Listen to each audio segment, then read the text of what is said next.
तो जब बच्चे कंटिन्यूसली मोबाइल को देखते हैं तो उनकी आँख में पलकें नहीं झपकते तो आँखें ड्राई हो जाती हैं, फिर उनको रब करते हैं, उसकी वजह से उनकी जो है आई की जो एनाटमी है वो चेंज होती है और उसकी वजह से उनकी विजन भी 6 नहीं हो पाती। 24 घंटे में मैक्सिमम कितना इस्तेमाल अगर बच्चा कर ले तो ठीक है? 3 साल से कम उम्र बच्चे का तो ज़ीरो टाइम होना चाहिए। बच्चा मोबाइल पे बैठ के काम कर भी रहा है तो आफ्टर एवरी 20 मिनट्स वो 20 फीट के डिस्टेंस पे 20 सेकंड्स के लिए देखे। जब बिस्तर में मोबाइल लेना है तो वो बिल्कुल आंखों के सामने आ जाता है, तो ये चीज़ कितनी खतरनाक है और फासला कितना होना चाहिए? बहुत ज़्यादा खतरनाक है। ये जो बच्चे रात के अंधेरे में भी ये करते हैं। किस उम्र में जाके लेज़र ट्रीटमेंट अगर कराते हैं तो उसकी आंखें ज़ाया हो सकती देखिए, आँखें ज़ाया होने के चांसेस बहुत कम होते हैं? हैं। लेंस का इस्तेमाल करना चाहिए, नहीं करना चाहिए? अल्लाह ना करे कॉन्टैक्ट लेंस में अल्सर होने का बहुत ज़्यादा खदशा होता है अगर आप उसकी केयर नहीं करते। शुगर जो है वो आम तौर पे जो 3 हमारे जिस्म के ऑर्गन्स हैं जिनको टारगेट करती है, टारगेट ऑर्गन्स, उनके अंदर एक आँखें हैं, एक हमारे गुर्दे हैं और एक हमारा हार्ट है। किसी से कोई पैसा नहीं मांगा जाता, पर्ची से लेकर और उसकी डायग्नोज तक, उसकी मेडिसिन तक, इवन उसके ऑपरेशन थिएटर तक, ऑपरेशन के भी पैसे चार्ज नहीं किए जाते। लेज़र ट्रीटमेंट ठीक है या नहीं ठीक, लेंस लगवाना चाहिए या नहीं लगवाना चाहिए, इसी तरह की और बहुत सारी मालूमाती आज गुफ्तगू करेंगे। हमारे साथ मौजूद हैं डॉक्टर रेहान शेख साहब। डॉक्टर साहब बताइएगा कि लेज़र ट्रीटमेंट बड़ा इन है आजकल, कहते हैं जी लेज़र ट्रीटमेंट कराएं तो ऐनक जो है वो उतर जाती है, आंखें भी ज़्यादा देखना शुरू कर देती हैं, तो मुझे बताएं कि ये कहीं मरीज़ों के लिए ख़तरनाक तो नहीं होता? लेज़र के अंदर जो एज हम की बात करते हैं कि 18 प्लस हो और नज़र उसकी स्टेबल हो for at least for 6 months to 1 year, उसको किसी किस्म के कोई ऑटो इम्यून डिजीज़ ना हो, पेशेंट प्रेग्नेंट ना हो, पेशेंट जो है नर्सिंग मदर ना हो, तो आप पेशेंट प्रोसीड कर सकता है इस चीज़ के लिए। बाकी जहाँ तक लेज़र है, लेज़र की 2 बड़ी क्लासिफिकेशंस हैं। उसके अंदर 2 मेजर क्लासिफिकेशंस में एक चीज़ कहलाई जाती है सरफेस एब्लेशन और दूसरी कहलाई जाती है लेमिलर प्रोसीजर्स। जो सरफेस एब्लेशन है उसके अंदर 2-3 प्रोसीजर्स आते हैं जिसमें PRK, ट्रांस PRK, एपीलेज़िक, लेज़ेक, LASEK, लेज़ेक, ये सारे सरफेस एब्लेशन के अंदर है। सरफेस एब्लेशन के जो प्रोसीजर है उसके अंदर जो विजुअल रिहैब है वो तकरीबन थोड़ी सी डिले है, यानी 5 days to 1 week लग जाता है, 70% vision, rest of 30% vision takes another 2 to 3 weeks, यानी you can say around a month for recovery. बाकी जो लेमिलर प्रोसीजर्स हैं, लेमिलर प्रोसीजर्स के अंदर बड़ी जो आज यानी very famous LASIK, femto LASIK and now SMILE, ये सारी के सारे लेमिलर प्रोसीजर्स के अंदर आते हैं। लेमिलर प्रोसीजर का फ़ायदा ये है कि रिकवरी बहुत फास्ट है, स्पेशली जो लेसिक है और फेमटो लेसिक है, विदिन 6 आवर्स पेशेंट बेहतर होना शुरू हो जाता है और नेक्स्ट डे पेशेंट 6/6 होता है। स्माइल जो है एक नया प्रोसीजर है फेमटो लेसिक की तरह। इन लेमिलर प्रोसीजर जितने भी हैं उनके अंदर आपकी रिकवरी वेरी फास्ट है और पेशेंट सेटिस्फेक्शन बहुत ज़्यादा है। जहाँ तक हम पेशेंट सिलेक्शन की बात करें तो ये पेशेंट सिलेक्शन के लिए हम पहले देखते हैं कि patient is safe for surgery और नॉट। किस उम्र में जाके लेज़र ट्रीटमेंट अगर कराते हैं तो उसकी आंखें ज़ाया हो सकती हैं? देखिए, आँखें ज़ाया होने के चांसेस बहुत कम होते हैं। 1% कम्प्लिकेशन के अंदर कुछ भी हो सकता है, सुबह खुदा न खास्ता इन्फेक्शन है या दूसरी चीज़ें, बट वो भी कम्प्लिकेशन के अंदर भी कैटेगरीज़ ऐसी हैं जो कि मैनेजेबल होती हैं। अगर कोई ऐसी चीज़ हो जाती है, येस वी मैनेज देम। तो सादा लफ्ज़ों में हम क्या कहें कि लेज़र ट्रीटमेंट फिर करा लेना जी, चाहिए? बिल्कुल कराना चाहिए। देखें, it's need of a time.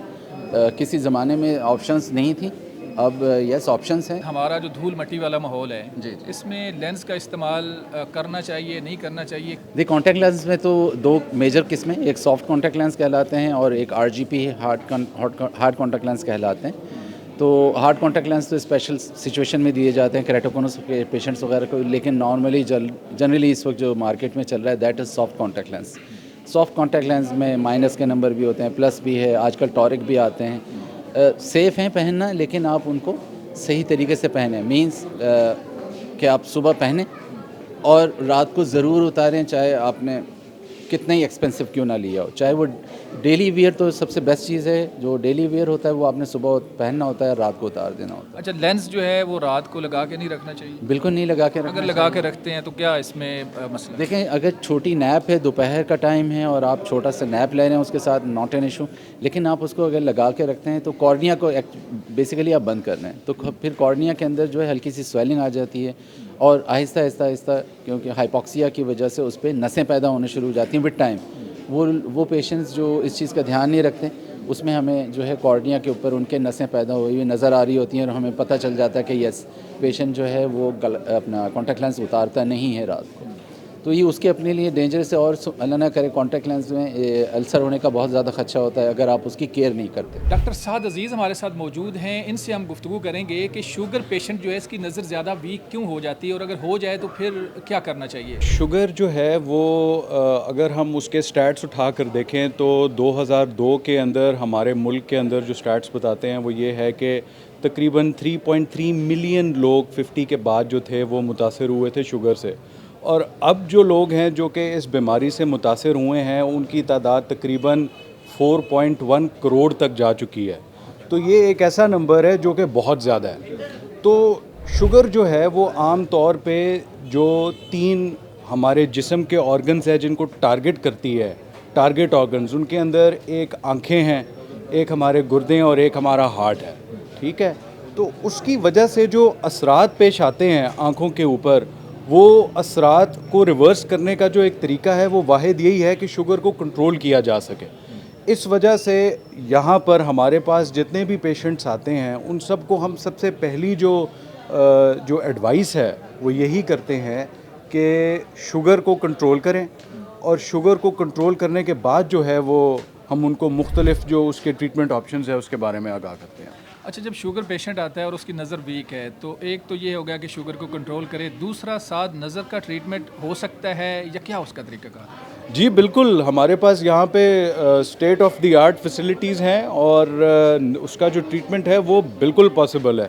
उसके ट्रीटमेंट के अंदर हमारे पास मुख्तलिफ ऑप्शंस हैं, आँखों के कतरों से लेके लेज़र और ऑपरेशंस, ये सारी की सारी सहूलियात अब हमारे पास मुयस्सर हैं यहाँ पर। तो यहाँ क्या क्या ट्रीटमेंट आप कर रहे हैं आँखों के? हमारे पास 12 से 1400 मरीज़ों का डेली टर्नओवर है यहाँ पे, जिसके अंदर ऐनक के नंबर से लेके कॉम्प्लेक्स तरीन ऑपरेशंस की हमारे पास सारी की सारी फैसिलिटीज़ जो हैं वो मौजूद हैं।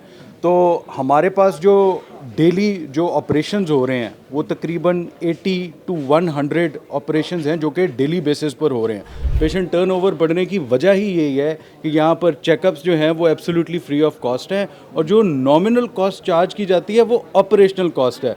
प्रोफेसर डॉक्टर सीमा कयूम हमारे साथ हैं, इनसे हम बात करेंगे बच्चों की नज़र के हवाले से। अस्सलाम वालेकुम डॉक्टर साहब। जी वालेकुम अस्सलाम। अच्छा डॉक्टर साहब, बताइएगा कि बाज़ दफ़ा हम देखते हैं कि छोटे बच्चों को मोटी मोटी ऐनकें लगी होती हैं, ये छोटा बच्चा इसकी भी नज़र कमज़ोर हो जाती है जी? लेकिन आजकल जो लम्हा फ़िक्र है वो ये है कि जेनेटिक्स के अलावा हमने इन्वायरमेंट अपने बच्चों की ऐसी कर दी है कि हमारे more than 50% of the children जो हैं वो आजकल बहुत ना सिर्फ कि ऐनकें पहन रहे हैं, लेकिन वो इतने वाकई में इतने ज़्यादा नंबर की ऐनक पहन रहे हैं कि उनकी जो विजन जो आप एक्सपेक्ट करते हैं कि ऐनक लगाने के बाद नॉर्मल 6 विजन होनी चाहिए वो भी नहीं होती, क्योंकि एक्सेसिव यूज़ ऑफ जो मोबाइल है उसकी वजह से जितने बच्चे जो आजकल हमारी माओं ने जो है बच्चा खाना नहीं खाता मोबाइल लगा दिया, बच्चे less than 1 year of age भी हम आजकल बच्चों को देखते हैं कि उन्होंने वीनिंग करनी है तो आगे वो जिंगल्स लगा दी हैं और वो बच्चा वो देख रहा है।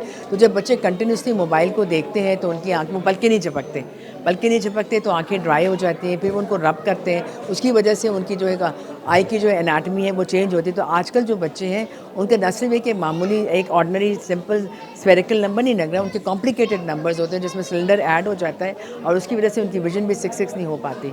तो हमें इस अब लम्हा फ़िक्र ये है कि क्या हम एक पूरी जनरेशन अपनी बना रहे हैं जो विजुअली कॉम्प्रोमाइज्ड होंगे। अगर बच्चे ज़िद कर रहे हैं तो मोबाइल 24 घंटे में मैक्सिमम कितना इस्तेमाल अगर बच्चा कर ले तो ठीक है?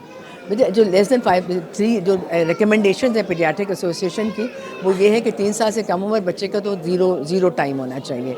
लेकिन जब एजुकेशनल नीड्स आ जाती हैं, बच्चा बड़ा हो जाता है तो उसमें ये होता है कि एक 20-20-20 का रूल होता है कि अगर बच्चा मोबाइल पे बैठ के काम कर भी रहा है तो आफ्टर एवरी 20 मिनट्स वो 20 फीट के डिस्टेंस पे 20 सेकेंड्स के लिए देखें। एंड सेकेंडली उसमें ये होता है कि आप मोबाइल की डिस्टेंस को एडजस्ट कर लें। जब हम इस तरह से हाथ में रख के देखते हैं तो गर्दन भी बेंड होती है, आंख पे बोझ पड़ता है तो गर्दन में भी दर्द होता है, आंखों में फिर हेडेक्स आते हैं। तो उसमें ये होता है कि आर्म्स लेंथ पर आप अपने मोबाइल को ले जाइए कि उसका एक स्टैंड है उसके ऊपर रख लीजिए, या जो भी उससे काम करना है जो एजुकेशनल नीड्स हैं उसको आप अपनी एलसीडी के साथ कनेक्ट कर दें और वो LCD में देख लें, या अगर लैपटॉप है तो उसको भी एक डिस्टेंस पे रखें, एक हाइट को मेंटेन किया जाए कि ना गर्दन पे बोझ पड़े ना आंखों पे बोझ। जब बिस्तर में मोबाइल लेना है तो वो बिल्कुल आंखों के सामने आ जाता है, तो ये चीज़ कितनी खतरनाक है और फासला कितना होना चाहिए? बहुत ज़्यादा ख़तरनाक है। ये जो बच्चे रात के अंधेरे में भी ये करते हैं कि वो चादर ओढ़ लेते हैं, और तो उसमें तो आपकी न सिर्फ कि आंखों पे बहुत डेंजरस इफेक्ट होता है, स्लीप डिस्टर्बेंस आते हैं। क्योंकि बच्चे मोबाइल से तो बाज आते नहीं, चलें उसको थोड़ा कम कर लें, बट साथ ये चीज़ें खिलाएंगे तो नज़र जो है वो ज़्यादा मजबूत रहेगी। खुराक से ज़्यादा मैं ये कहूँगी कि लाइफस्टाइल मॉडिफिकेशन की ज़रूरत है।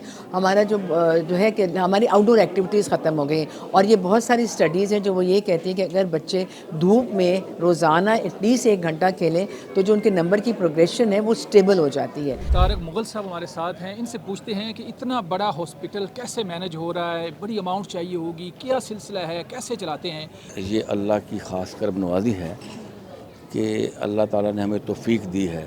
बहुत से लोग ऐसे जो मुख़य्यर हज़रात हैं वो आके अपने तौर पे ख़ुद ही जो चाहते हैं अपने तौर पे कर लेते हैं। इसमें किसी के साथ आपने देखा है यहाँ पे सारा सिस्टम है, किसी से कोई पैसा नहीं मांगा जाता। पर्ची से लेकर और उसकी डायग्नोज तक, उसकी मेडिसिन तक, इवन उसके ऑपरेशन थिएटर तक, ऑपरेशन के भी पैसे चार्ज नहीं किए जाते। फिर हम अपने जज्बे से, अपने माँ बाप की दुआओं से इस काम को लेके चल रहे हैं और आज 25 साल हो गए हैं। हम फ्यूचर में देख रहे हैं कि इसके लिए टीचिंग हॉस्पिटल होना चाहिए। हम ये कहेंगे कि हमें करीब ही कोई ऐसी जगह गवर्नमेंट की तरफ से मिले जो कि हम उसको DC रेट पे लेना चाहेंगे, फ्री नहीं लेना चाहेंगे। ये मैं आप अभी बात है बड़ी अहम कह रहा हूँ, हम फ्री नहीं लेना चाहेंगे। DC रेट पे हमें यहाँ नज़दीक ही कोई अच्छी जगह मिल जाए जहाँ हम टीचिंग हॉस्पिटल बना सकें, ताकि हम मज़ीद इसके लिए बेहतरी कर सकें। नाज़रीन, आपने जाना कि इस हॉस्पिटल में क्या क्या इलाज मुआलजे हो रहे हैं, और आपके लिए कुछ मालूमाती चीज़ें भी दी कि लेंस, लेज़र और बच्चों के जो आँखों के मसाइल हैं, नज़र के मसाइल हैं, सारी चीज़ें आपने सुनी। इस तरह की और भी वीडियोज़ आपकी खिदमत में लाएँगे। अपने मेज़बान मनाज़र अली को इजाज़त दें, दोबारा मिलेंगे। अल्लाह हाफ़िज़।